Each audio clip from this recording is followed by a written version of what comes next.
In this video, I'm going to show you how to roll over 401k to Charles Schwab.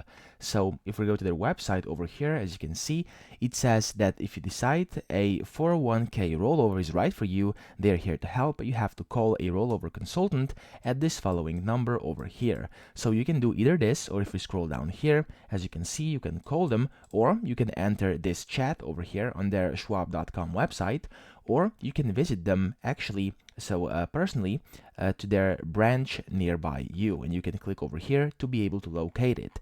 Now over here on this website you can also see the pros and cons of doing it, and you can roll over essentially in many different ways. So if you want to do this, don't go about it yourself. Make sure to call a rollover consultant, or actually go there personally to their location to chat with them, or chat with them via an email or their service. So if you want to do this, it's necessary to contact them first, and they will help you do it the way you wanna and the way it is correct.